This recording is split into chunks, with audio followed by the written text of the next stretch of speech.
let's further discuss why it seems that Americans have this perception of people in Europe, in the Mediterranean region, in the Iberian region.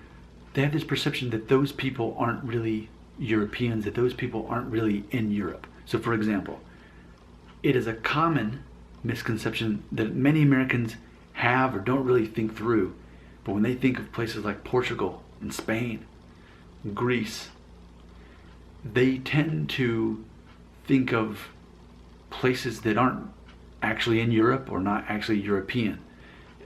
That's a common thing that we see happen, especially as we interact with each other on YouTube and all these discussions about DNA tests.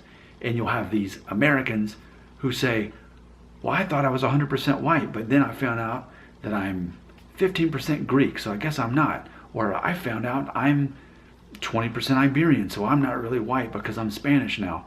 They'll say things like that. And I'm making this video in my best attempt to explain why that misconception exists. So here we go.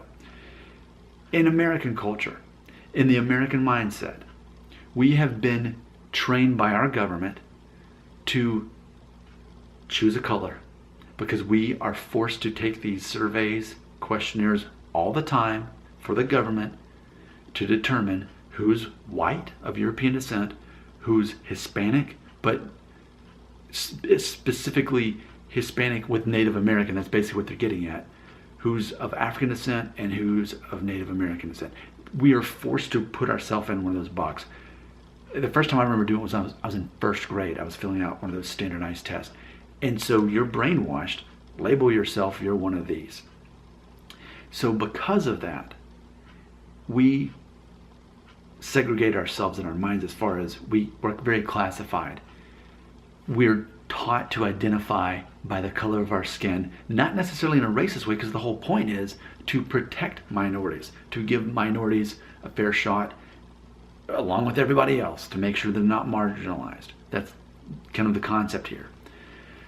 So with that being said, when you have someone who, let's say their last name is McIntosh, as far as they know, they're Scottish, English, Irish. They take a DNA test, and then it says, yeah, that they're like a quarter Iberian. What? How could this be? I'm Spanish? And then they start thinking about Spain and making it instantly connected to Mexican people. And then they start to think, well, I'm not white. I'm not 100% white then, because if I'm Spanish. And that's the thought process there, which it sounds ridiculous. But something that I have learned, especially through my mom's DNA test, with my mom, her mother being a first-generation Mexican-American, is that when you have Iberian DNA and or Native American via Mexico, the chances of you also having African DNA is pretty probable that you'll have some in there. And my mom showed up, what, 2%, which is pretty common for people who take DNA tests and show Italian, which my mom does show, what, 4.5% Italian, even though her father was a first-generation Italian-American. So what happens is, and it's not that I'm trying to defend the American point of view, as if people in Europe aren't white because they're Spanish or Italian or Greek or whatever. But what I am getting at is this. In Europe, even if you were perceived as white, it is still quite common, or at least more common, to have DNA that is not simply what we would perceive as white here in America, because we're trained to think, well, if you're even have part African DNA, then you're black. That still exists. And it's not just because of white people want to keep reinforcing that one drop rule. Instead, it's that in black culture in America, it's that you have a certain version of life that you experience, the black struggle. You have a different version of life because you are black. And to deny that is to deny part of the black identity. So there's a lot of moving parts here. It's quite complicated.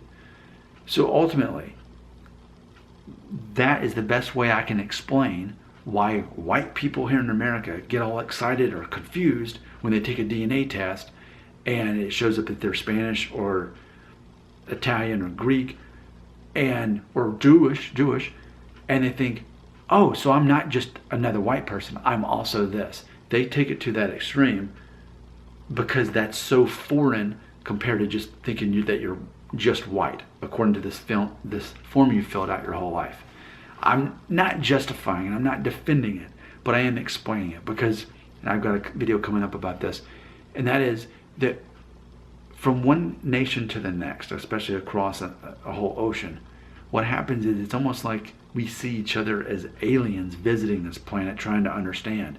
And I get comments all the time from people outside of America saying that I'm ignorant, saying that I'm stupid, saying that Americans are so uneducated. But I make these videos to try to explain why we have this view. Not that it's right, but I think it's important to understand it. It's like learning a different language or learning a different culture. This is part of the American mindset. It's part of the American culture for a reason. Had we not been brainwashed to identify our race on all these forms for the government, had we not learned, and even in my life, I was born in 1981. When I was a kid, I was taught, you should be colorblind. You shouldn't see color. You shouldn't see race. You should see people. But then as I got older, it's like America kind of grew up a little bit and said, you know what? Actually, though, Black Americans, Asian Americans, whatever it is, everyone's got their own identity. So to deny that is actually the wrong thing to do. So we've received a lot of mixed messages, and it's further motivation to make these videos so that we can openly discuss these things, which only confuse people that aren't in the United States because it seems like we're obsessed with race. Maybe by default, we kind of have to be to live here and function as human beings, if indeed we are human beings and not aliens from another planet. You take it from here in the comments.